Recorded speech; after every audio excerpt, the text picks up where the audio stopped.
Bonjour à tous, bonjour. Alors nous sommes heureux ce matin d'accueillir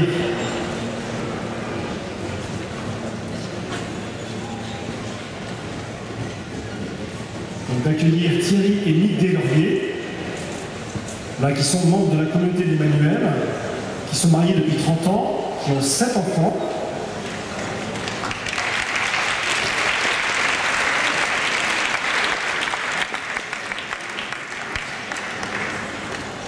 Voilà, Thierry est directeur de Haut Captif La Libération, qui s'occupe des personnes sans abri et en situation de prostitution. Et Mick est responsable d'aumônerie.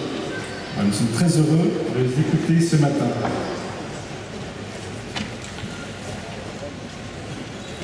On va les confier à la Vierge Marie. Je vous salue Marie.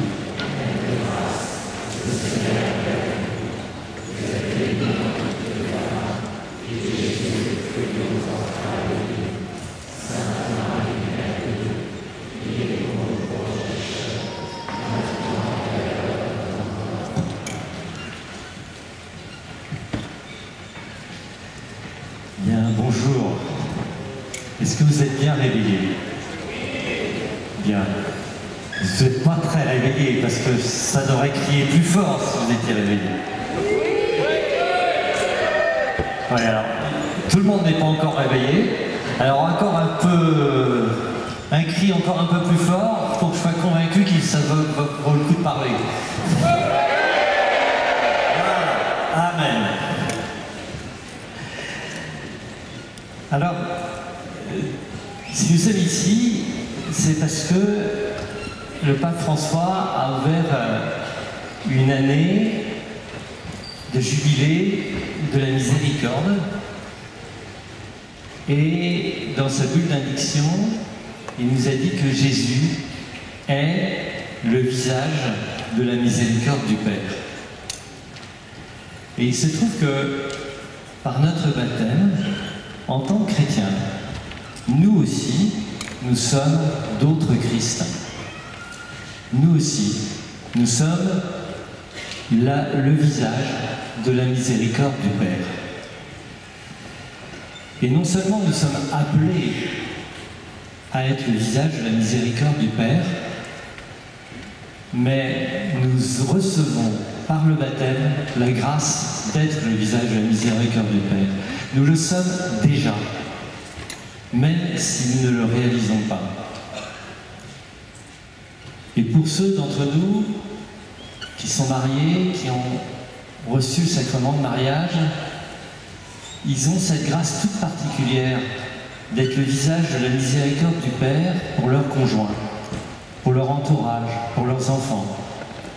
Et quel que soit ce qu'est devenu leur mariage, qu'ils soient encore dans l'union initiale ou qu'il ait été blessé, car Dieu ne retire pas son sacrement, Dieu reste fidèle.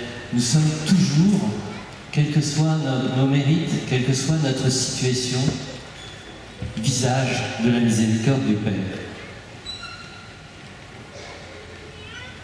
Et vous voyez, en ces temps-ci, qui sont tout à fait touchés par la violence, celle du terrorisme, mais le cardinal 23 le rappelait dans son homélie la semaine dernière, toutes les autres formes de violence, celle des accidents de la route, celle du chômage, celle de la marginalisation, celle de la faim dans le monde, celle de la soif dans le monde.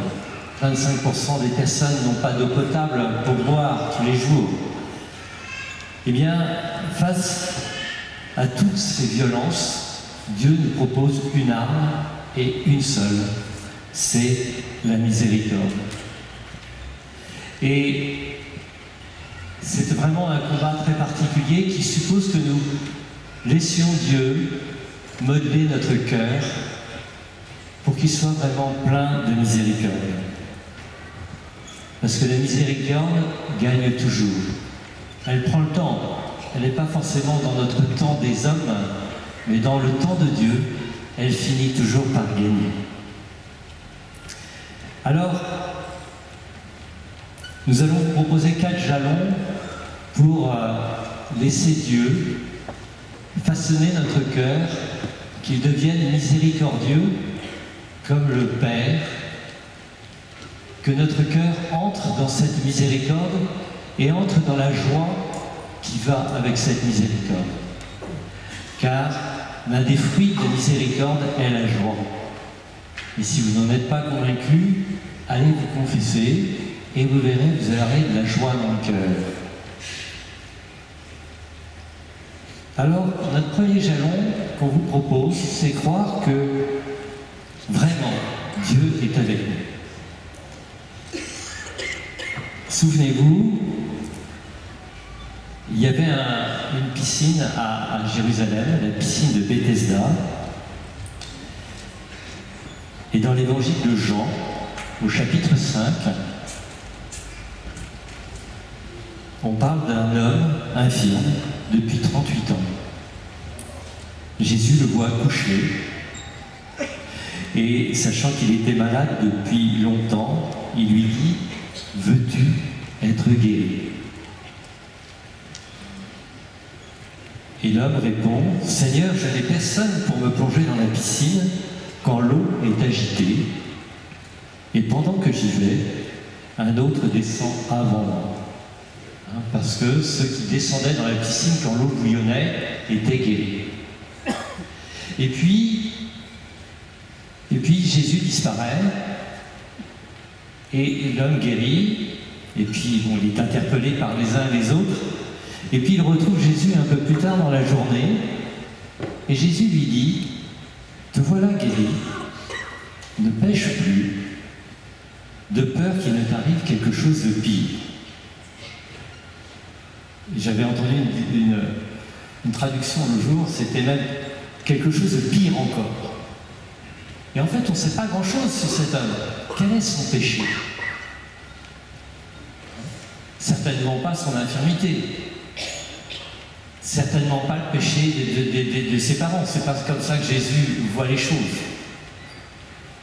Eh bien, son péché, Seigneur, je n'ai personne pour me plonger dans la piscine. C'est de se croire tout seul. C'est de croire que Dieu n'est pas là. Et vous voyez, aujourd'hui, c'est fondamental de pouvoir dire autour de nous que Dieu est là, que la miséricorde est là. Est-ce que nous croyons que Dieu est là, vraiment là dans notre vie? Est-ce que nous permettons à Dieu d'entrer dans toute notre vie? 2 exemples. Un jeune moine orthodoxe me racontait que lors d'un de ses séjours en Syrie, il avait croisé un vieux moine qui était en train d'éplucher des carottes.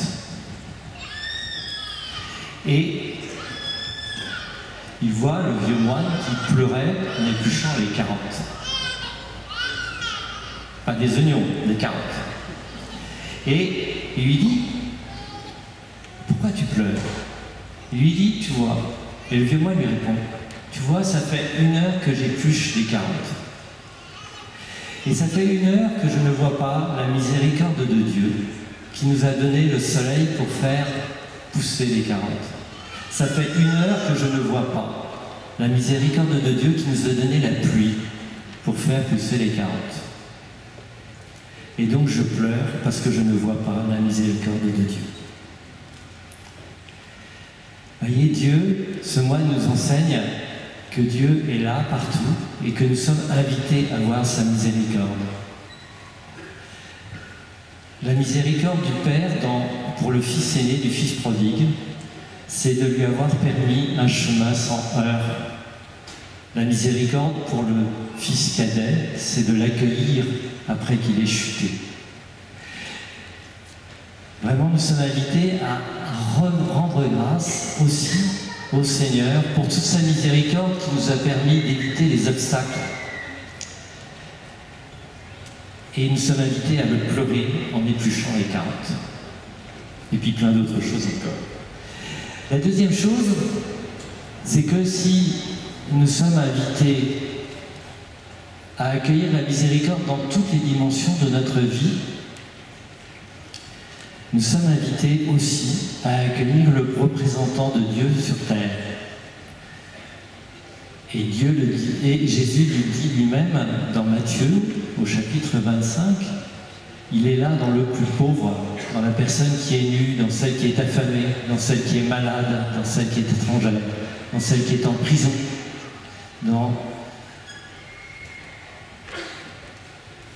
Et est-ce que nous laissons le pauvre entrer dans notre vie? Dans notre association Captif la Libération, on a le souci d'aller rencontrer les personnes dans la rue, de leur permettre un chemin de reconstruction personnelle ensuite, mais aussi de vivre cela en fraternité dans la paroisse. Est-ce que nous sommes prêts à faire comme la paroisse de l'Immaculée Conception à Paris et à accueillir des personnes sans abri et des personnes prostituées au pèlerinage à Lourdes avec les malades et à vivre la fraternité avec eux?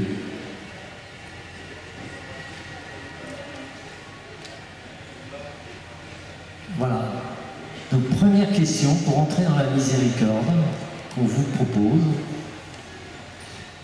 c'est de savoir si Dieu est le bienvenu dans notre vie et dans toute notre vie.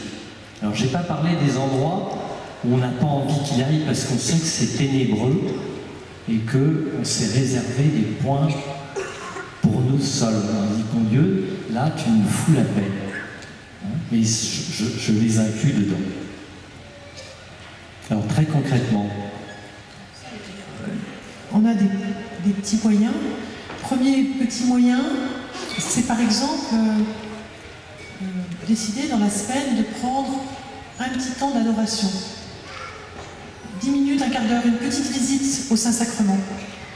Et un petit temps d'adoration, non pas pour aller déposer devant le bon Dieu tous nos problèmes, lui parler de ce qui ne va pas, etc., mais simplement le regarder, le contempler, le laisser nous révéler son visage miséricordieux. Le second petit moyen, ça peut être la fréquentation de la parole de Dieu.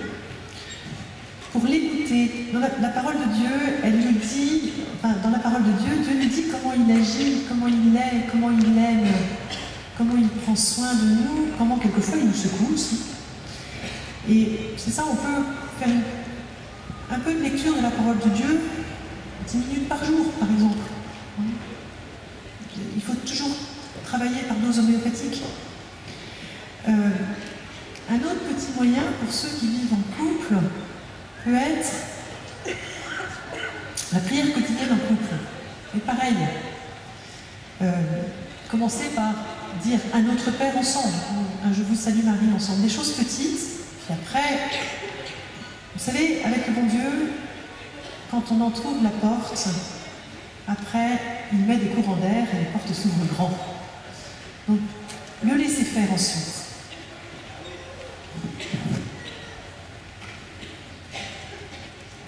Alors, très concrètement, l'idée du Je vous salue Marie et du Notre Père, c'est que rapidement, ça prend 10 secondes, lentement, ça prend 15 secondes.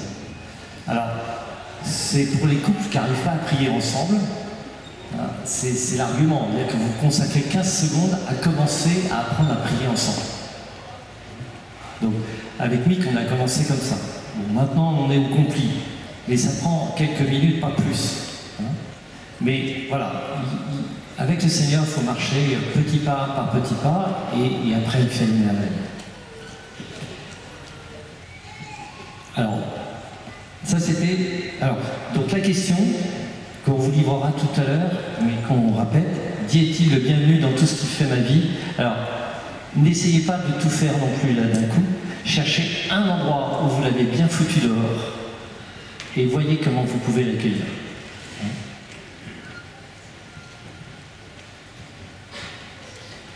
Alors, deuxième jalon, accepter de ne pas tout comprendre. Alors, on va partir de Jean au chapitre 13,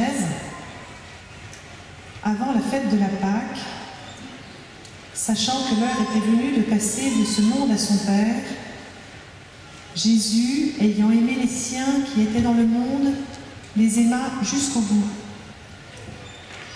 Au cours du repas, alors que le démon a déjà inspiré à Judas Iscariote, fils de Simon, l'intention de le livrer, Jésus, sachant que le Père a tout remis entre ses mains, qu'il est venu de Dieu et qu'il retourne à Dieu, se lève de table, quitte son vêtement et prend un linge qu'il se noue à la ceinture.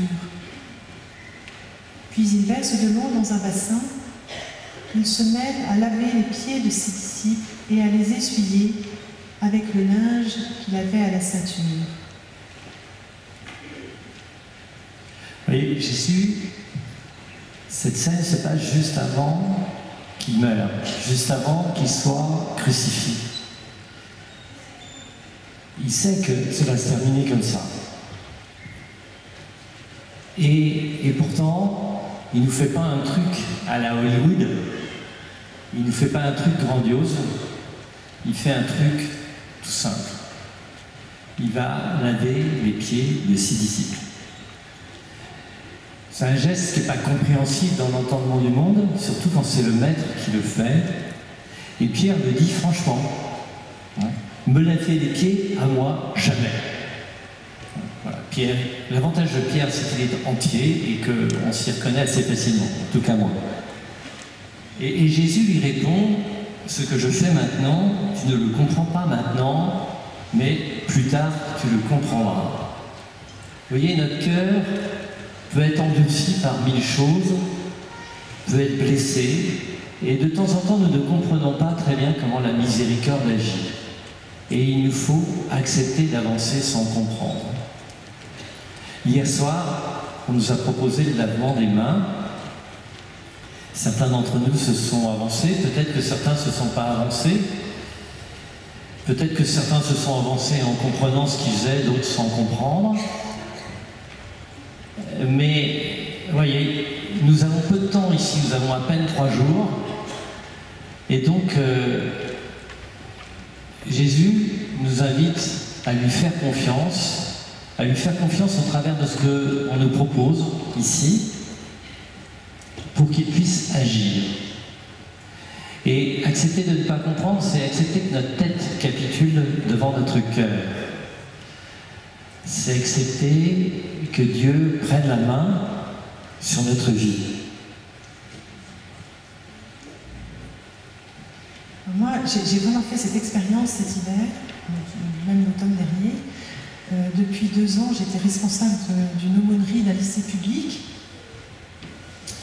Et après une première année très difficile, parce qu'il y avait des situations très conflictuelles avant moi, j'ai redémarré une nouvelle année avec un nouvel aumônier, jeune diacre, colombien, remarquable, très très énergique, plein de projets, etc. Et enfin, je me sentais à l'aise, heureuse dans ce travail, à ma place. Et puis, successivement, 2 de nos filles m'ont dit maman, l'année prochaine, il ne faudra pas avoir un rythme comme ça, c'est complètement débile, moi je vais passer des concours, l'autre m'a dit moi je vais passer mon agrègue, il faut que tu sois un peu là à la maison, parce qu'effectivement une aumônerie publique ça fonctionne quand les enfants ne sont plus à l'école, donc le soir et le week-end. Et bon, voilà, ça m'a un peu remué, j'ai vraiment, j'ai prié autour de ça pour savoir quelle était ma place. C'était un peu compliqué parce que, en même temps, une aumônerie, c'est un lieu d'évangélisation et je sens, c'était aussi l'œuvre du bon Dieu, ma famille aussi, enfin, j'étais très partagée. Et puis, finalement, je me dis, si une perche m'est lancée, j'avais une réunion avec le délégué vicarial, s'il me lance une perche, je lui dirais que je demande à être relayée. Voilà, fin octobre, exactement la situation. Il me lance une perche, qu'est-ce que vous pensez pour l'année prochaine? Et je lui dis, bah voilà, devant ce jeune aumônier, vraiment j'aimerais arrêter ma mission à la fin du mois de juin. L'aumônier blêmi, mais le pauvre vieux, il arrivait dans un truc nouveau. Et puis voilà. Et je prie en même temps, enfin je dis au Père Roger, écoute, vraiment je prie pour qu'on trouve quelqu'un, et je suis sûre que le Seigneur a un projet pour cette aumônerie et qu'il a déjà préparé les cœurs pour que quelqu'un le remplace et quelqu'un qui fera très bien ce travail.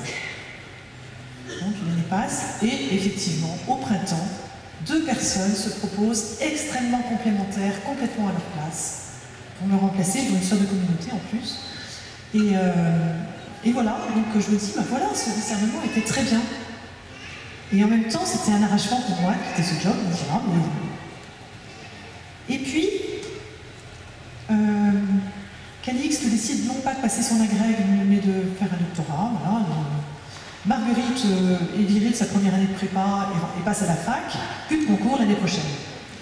Je me dis, enfin, mais c'est quoi ça? Qu'est-ce que c'est que cette histoire? Donc je remets ça dans la prière en me disant au Seigneur, mais vraiment, finalement j'aurais pu continuer ce job que j'aimais. Qu'est-ce qui se passe? Et puis, au fur et à mesure dans la prière, je me suis aperçue que celui qui souffrait de mes absences, c'était Thierry. C'était lui, le pauvre, qui était à ma porte. C'est lui dont je ne m'occupais pas. C'est lui qui était prié d'accueillir le soir ceux qui rentraient, alors qu'il avait passé sa journée à traiter des choses graves, quoi. Et que la première miséricorde, c'était envers Thierry que je le devais. Et c'était ça le sens de cette démission. Je rends grâce au Seigneur parce qu'il a comblé vraiment tout ce qu'il fallait.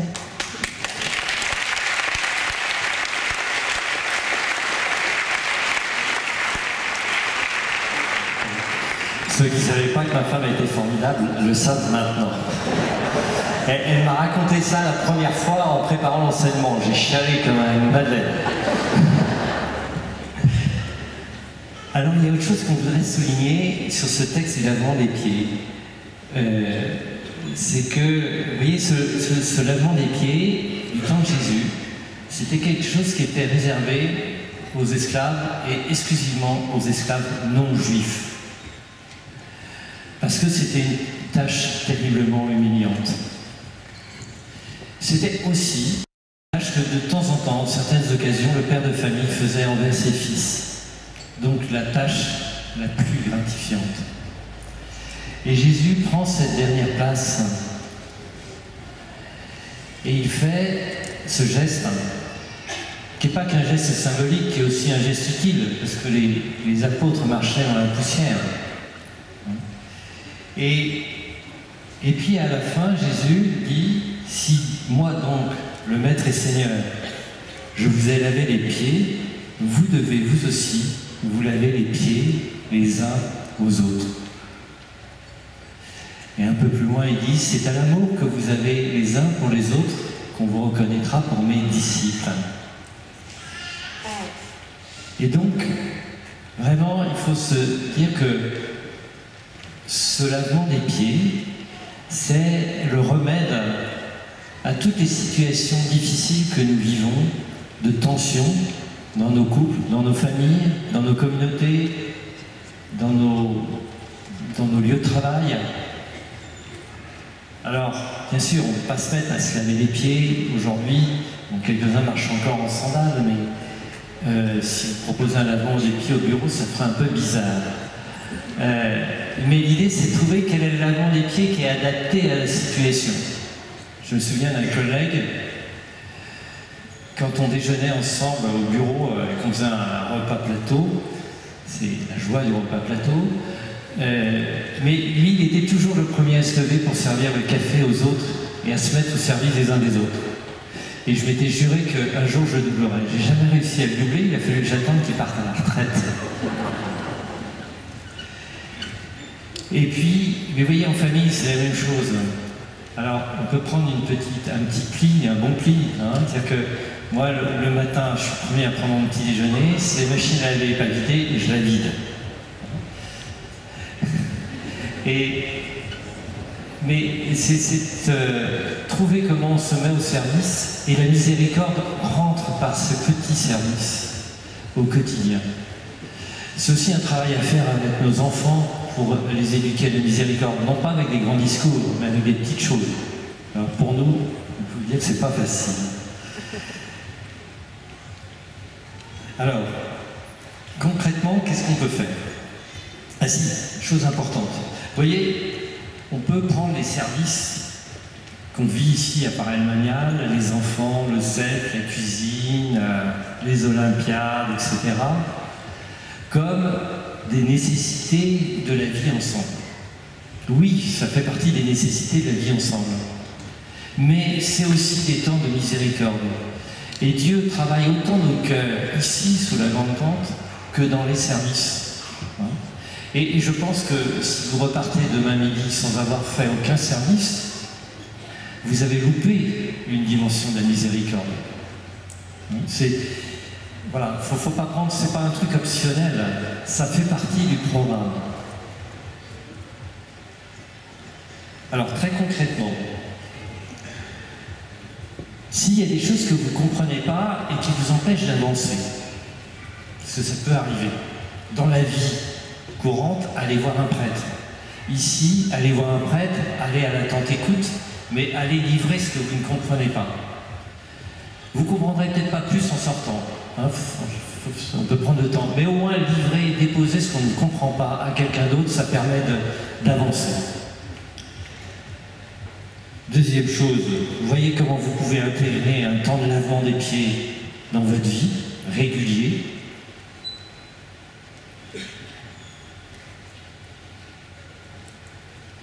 Et puis pour aujourd'hui, posez-vous la question de savoir s'il n'y a pas un petit lavement des pieds à faire. Hein, envers votre épouse, envers votre mari, envers vos enfants, envers vos amis, envers qui le Seigneur vous inspire.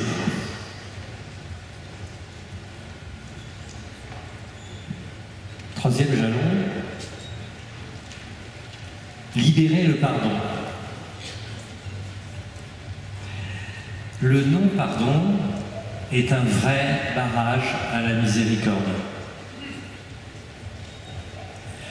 La miséricorde, elle donne par-dessus le mal. La miséricorde, elle passe par-dessus le mal que je fais et par-dessus le mal que je reçois. Elle rejoint les victimes du mal, mais elle rejoint aussi les auteurs du mal. Vous voyez, elle rejoint les personnes prostituées, comme elle rejoint les proxénètes et les clients. Elle rejoint les affamés et les assoiffés, comme elle rejoint les égoïstes qui ne partagent pas. Elle rejoint les victimes des attentats, comme elle rejoint les terroristes qui tuent. Elle rejoint les malades, elle rejoint les égarés, elle rejoint tous ceux qui sont blessés. Et le non-pardon fait barrage à cette miséricorde. Et alors c'est quoi le non-pardon? Parce que, bien sûr, il y a le refus de pardonner et le refus d'être pardonné. Mais parfois ça peut être un peu plus subtil, et même souvent c'est plus subtil. Ça va être le jugement qui condamne et enferme l'autre. Celui qui est à la rue, de toute manière, c'est un incapable.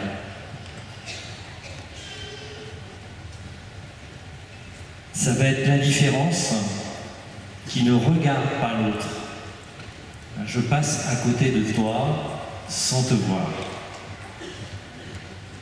C'est ce qui, pour les sans-abri, c'est ce qui les blesse le plus. Ce qui les blesse le plus, certains nous le disent, c'est j'ai réalisé que j'ai été exclu quand j'ai compris que seules les personnes payées pour cela venaient me voir. Donc ils sont dans un monde où l'amour n'existe plus. Le non-pardon, c'est aussi l'omission qui oublie l'autre. Celui qui meurt de faim à l'autre bout de la planète, je ne le vois pas, c'est non pas vos problèmes, je l'oublie. Ça peut être aussi la moralisation qui réduit l'autre à son acte.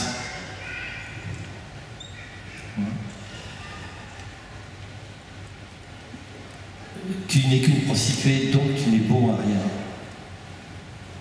Ça peut être aussi la volonté qui dicte à l'autre ce qu'il doit faire. Il faut que tu t'en tires. Pareil, exemple. Une histoire qu'on raconte souvent Jean Vanier. C'est une femme australienne qui raconte cette histoire. Elle accompagnait des personnes, des hommes homosexuels en prostitution en Australie. Et elle était en train de veiller un des jeunes garçons qu'elle accompagnait depuis longtemps, qui était sur son lit de mort, en train de mourir. Et elle lui disait « Je t'aime ». Et le garçon lui a répondu « Non, tu ne m'as jamais aimé ». Si, je t'aime. Non, tu ne m'as jamais aimé. Tu as toujours voulu me changer. Vous voyez, la miséricorde ne cherche pas à changer, elle ne cherche qu'à aimer. Ça, c'est vraiment une chose fondamentale de la miséricorde. Dieu nous aime tels que nous sommes et il nous invite à aimer les autres tels qu'ils sont.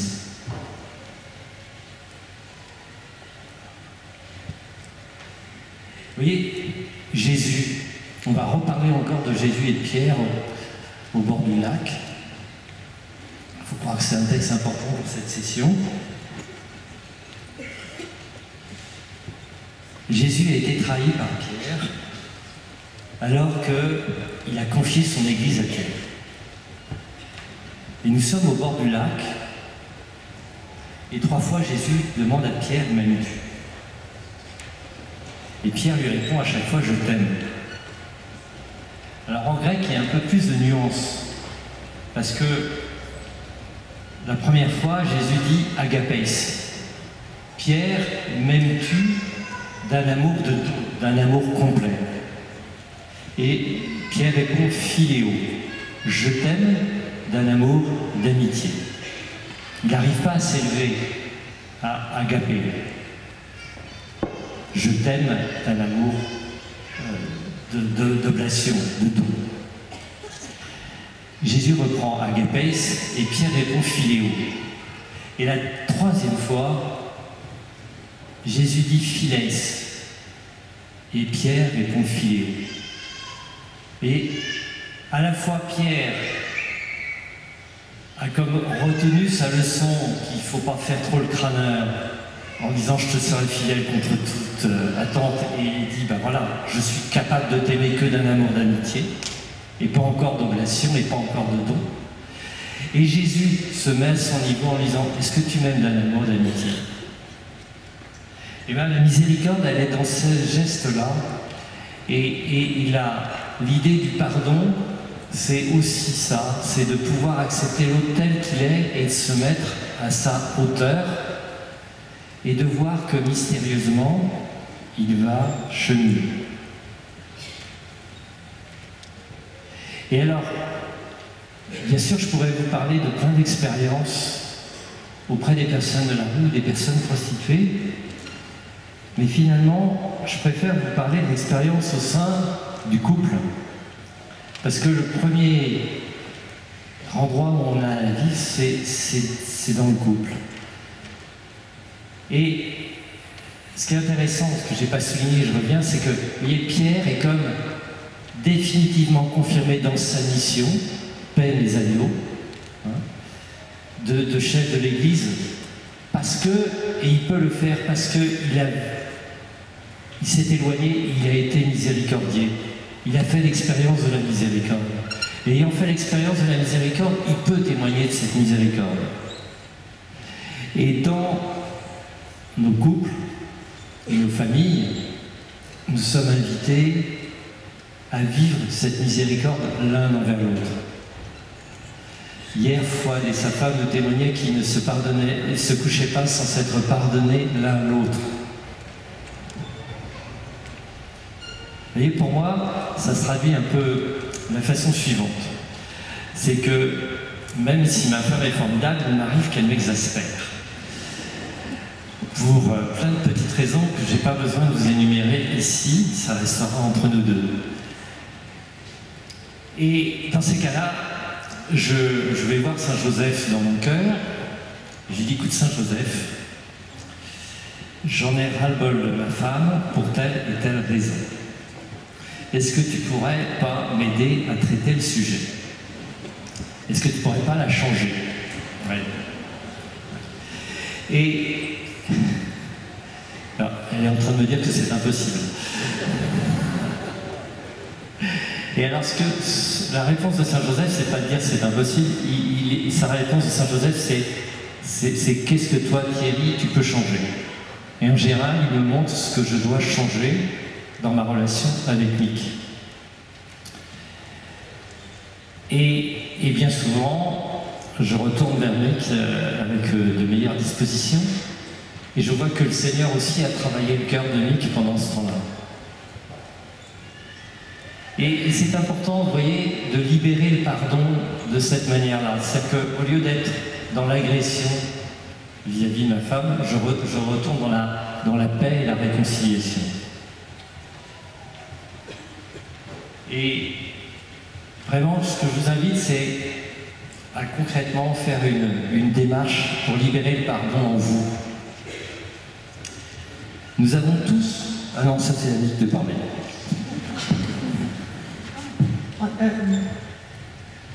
Il y a plein de manières. En fait, quand on peut demander à Dieu de libérer en nous le pardon. Vous savez, en fait, quand on a des choses un peu compliquées à l'intérieur de nous, on élève des murs pour se protéger. Et ces murs empêchent le pardon de sortir de nous-mêmes. Il empêche la miséricorde de Dieu de nous rejoindre, mais il nous empêche aussi sortir ce pardon de nous-mêmes. On s'isole de ceux avec qui on est un peu en conflit. Donc la première chose, c'est de demander à Dieu de libérer les flots du pardon en nous. La deuxième chose, c'est de présenter à Dieu une rancune qui nous mine. Quelquefois, on a des vieux dossiers, vous savez, lesquels on n'est pas très touché. Une parole qui nous a blessés il y a très longtemps, en famille, à l'école, quand on était petit, quelque chose comme ça. Enfin, ou plus récente. Hein. Et accepter de laisser remonter cette blessure et d'aller la déposer au pied de Jésus. Parfois, ça peut être en écrivant sur un papier, en mettant dans une corbeille, vous voyez, voilà, des choses très... Voilà. La troisième chose, quand ceci remonte, on peut demander à Dieu de nous montrer tout le bien qu'on peut avoir reçu aussi par cette personne qui nous a blessés. Il arrive parfois que une blessure ait pu dégager aussi en nous déjà des flots de miséricorde et qu'on refuse de voir ça. Il faut être juste avec Dieu. Il sait toujours tirer du bien, même de ce qui nous fait mal. Et il faut accepter de voir ce bien. C'est quelquefois douloureux, mais c'est très important. Alors bien sûr, il faut aussi confesser cette rancune. Le sacrement de réconciliation est le premier des baumes. Et puis demander à Dieu quel geste je peux faire. Quelquefois, il y a des choses qu'on ne peut pas réparer de manière explicite, mais souvent, on peut, vous savez, quelquefois une carte postale, un petit coup de téléphone, un petit cadeau, je ne sais pas quoi, enfin bref, une petite parole. Enfin, il y a plein de pistes, quoi. Donc la question qu'on vous invitera à méditer devant l'adoration tout à l'heure, c'est quelle est la petite ou la grosse rancune qui me pourrit la vie et que je décide de déposer au pied de Jésus miséricordieux. Alors, ça peut être une petite ou une grosse rancune, à vous de voir. Quand on parlait de reconnaître le bien que la personne envers qui nous avons de la rancune nous a fait, évidemment, il y a plusieurs situations. C'est-à-dire qu'on peut avoir une rancune envers nos parents et même s'ils sont morts, il faut qu'on la dépose auprès du Seigneur. Mais en même temps, on peut voir aussi tout ce que nos parents nous ont apporté de bon et on peut remercier le Seigneur pour ça. Puis il y a d'autres situations comme celle de Fouad où c'est plus difficile de voir quel est le bien que m'a fait la personne qui a posé la bombe. Et là, chaque histoire est unique et que vous voyez que l'action de grâce de Fouad, c'est le chemin qu'il a fait dans la découverte de la miséricorde de Dieu dans sa vie. Mais là aussi, avançons sans comprendre, déposons cette rancune au premier pied du Seigneur et demandons-lui de nous éclairer si on ne voit pas quelle est l'action de grâce que nous avons à faire. Quatrième jalon, accueillir la souffrance. Je crois que c'est le Père Benoît Guénas qui en parlait tout à l'heure. Le cœur miséricordieux va inévitablement côtoyer la souffrance. La souffrance de celui qui souffre et la sienne face à la souffrance. Quand l'une des souffrances qui me saisit le plus dans mon activité auprès des personnes de la rue, c'est l'exploitation des femmes et des garçons mineurs en prostitution. Et c'est quelque chose qui nous saisit aux tripes. Et surtout quand on voit dans quelle violence ils vivent, dans quelle violence ils sont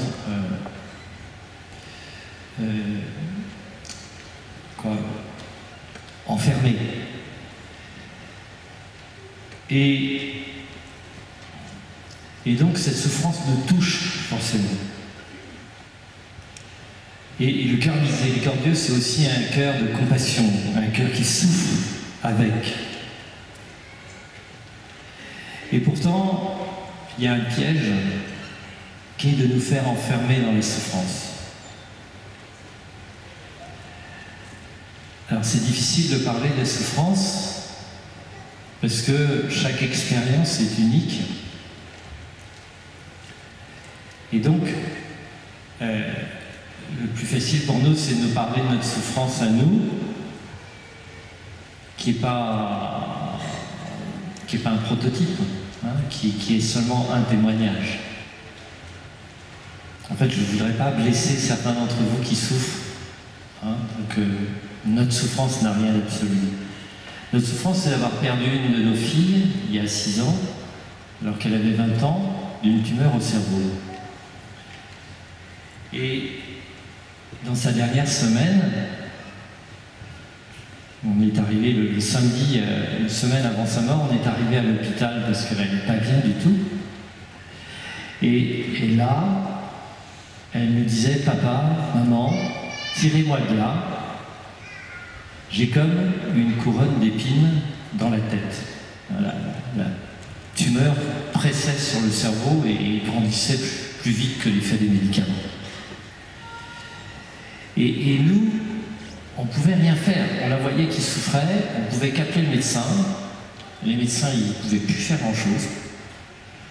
Et la seule chose qu'on pouvait lui faire, c'était humecter sa bouche, appeler l'infirmière, lui donner la main et être là. Et en même temps, mystérieusement, le Seigneur nous a donné de vivre ce temps dans la joie. Alors, ça peut être bizarre, pas la joie de voir notre fille mourir, non. Mais la joie d'être avec le Seigneur et de savoir que Jésus est là auprès de ceux qui souffrent. De savoir qu'il marchait avec nous. Et puis, en ensuite, après son décès, on nous parlait sans cesse de Pia. Et puis, on avait envie de parler d'elle. On avait envie de la faire continuer à vivre. Alors, elle vivait au ciel, dans la vie éternelle. Mais elle n'était pas là. Et puis, un jour, on a compris qu'il fallait s'arrêter. Alors, c'était assez simple. On a eu plusieurs manifestations explicites des 6 autres enfants. Notamment, il y en a une qui s'est levée de table, qui a claqué la porte en disant « Purée, s'il faut mourir pour être intéressante ici », et qui s'est barrée. Et en fait, elle lui donnait une vraie leçon. C'était qu'il ne fallait pas rester recroquevillé sur notre souffrance, mais rester ouvert sur la vie. Parce que Pia, elle était dans la vie éternelle, et c'est ce qu'on souhaite, in fine. On est fait pour ça. Vous voyez, Marie, on en parlait encore tout à l'heure aussi, ça. Marie, elle était au pied de la croix. Elle avait son cœur immaculé transpercé par la souffrance de son fils. Et Jésus l'invite à aller chez Jean. Jésus lui confie l'Église. Jésus voit sa mère dont le cœur est broyé par la souffrance, mais dont le cœur est ouvert aussi par la souffrance. Et ce cœur ouvert, il invite à aller dire l'amour de Dieu au monde, dire la miséricorde de Dieu au monde, d'aller, et tout particulièrement en lui confiant son Église.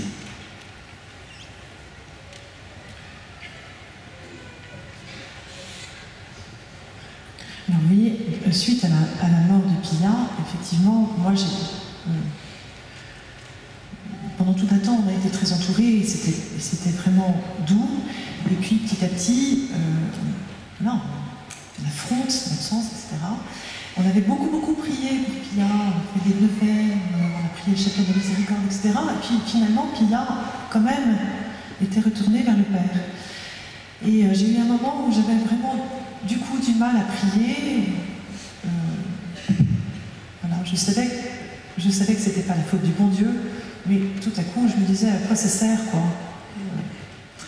Et un matin, où j'étais comme ça, alors je continuais à tenir du temps devant Dieu, mais un temps vraiment profondément sec.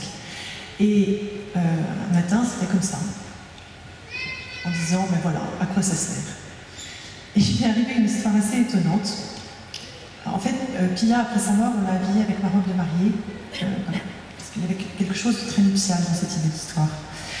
Et donc, tout à coup, j'ai vu les grains de mon chapelet, comme ça, qui s'en allaient dans un grand tonneau. Vous voyez, un tonneau debout comme ça. Voilà. Et puis, voilà. Et à un moment, j'ai vu Pia en robe de mariée, donc c'est Pia déjà au ciel, arriver avec une mesure, vous voyez, un grand verre mesureur, et puiser dans cette barrique. Et c'était pas des grains de chapelet qu'il y avait dans cette mesure, mais c'était des grains de blé. Et il y en avait beaucoup plus que mes grains de chapelet. Et j'ai juste eu le temps de lui dire, et ça c'est pour qui? Et elle m'a regardé, et d'un air très déterminé, qui était le sien, elle m'a dit, ça c'est pour ceux qui en ont vraiment besoin. Et puis ça a disparu. Et en fait j'ai compris que cette miséricorde de Dieu, elle nous est donnée, mais il nous est aussi donné la chance d'y participer, la joie d'y participer. Notre prière est toujours, s'accumule avec la prière du peuple de Dieu et avec la prière, et toutes nos prières s'accumulent. Et c'est de cette prière aussi que Dieu se sert pour combler, pour venir en aide à ceux qui en ont vraiment besoin. Alors moi je continue à chercher qui sont ceux qui en ont vraiment besoin. Ça c'est le grand mystère de Dieu, mais une chose est sûre, c'est qu'on n'en manquera jamais. Cette miséricorde de Dieu, on n'en manquera jamais, quels que soient nos besoins il ne nous sera jamais demandé plus qu'on ne peut vivre. Et Dieu viendra toujours nous apporter non seulement voilà, cette prière, mais sous forme de grains de blé. Vous savez, les œuvres de miséricorde, c'est très concret. Et ces grains de blé, pour moi, ça représente aussi tous les gestes très concrets qu'on peut faire et qui sont, dont l'origine est toujours dans cet amour de Dieu. On n'a pas le temps, on n'a pas le temps de vous donner, mais plein de petits exemples très concrets. Voilà, Dieu ne nous manquera jamais et on est tous associés à ce trésor de la miséricorde. On peut tous y apporter nos grains de chapelet, de je ne sais pas quoi.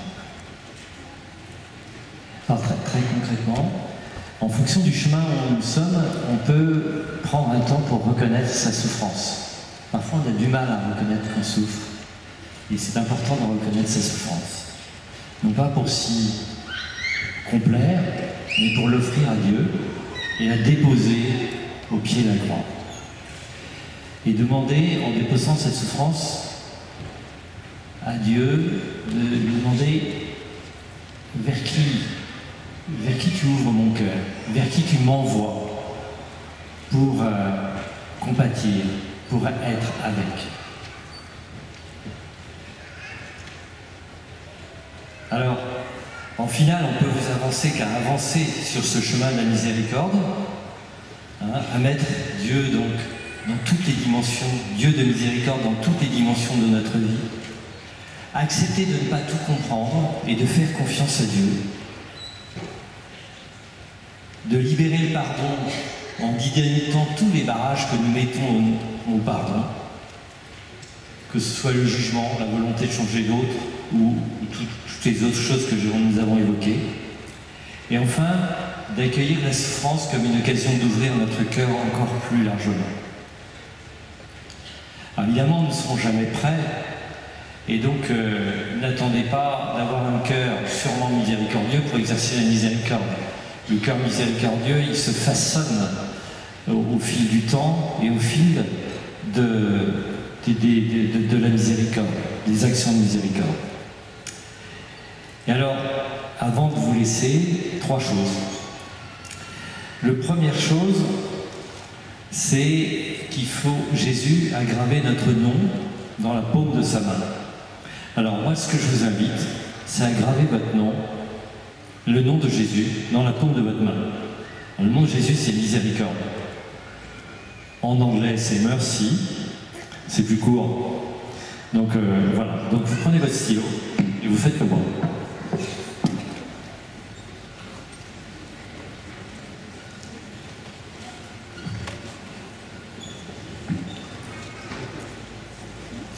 Bien. Alors c'est un petit moyen de mnémotechnique, mais comme ça, vous voyez, vous êtes à l'école, vous êtes au bureau, vous êtes dans la rue, vous avez ras-le-bol. Merci. Il y a quelqu'un qui vous fait une queue de poisson? Merci. Après, merci, on peut jouer. Deuxième chose qu'on vous lit, c'est une courte prière de Maurice Zindel. C'est une prière que Maurice Zindel donnait en pénitence aux personnes qui allaient se confesser. Mon Dieu, cachez-moi dans votre lumière. Rendez-moi transparent à votre présence et mettez sur mon visage le sourire de votre miséricorde. Mon Dieu, cachez-moi dans votre présence. Rendez-moi transparent à votre lumière et mettez sur mon visage le sourire de votre miséricorde. Et enfin, pendant le temps d'adoration que nous allons avoir maintenant, on vous propose de vous laisser interpeller par 3 questions. Première question, elles vont normalement apparaître sur l'écran bientôt ou incessamment sous peu.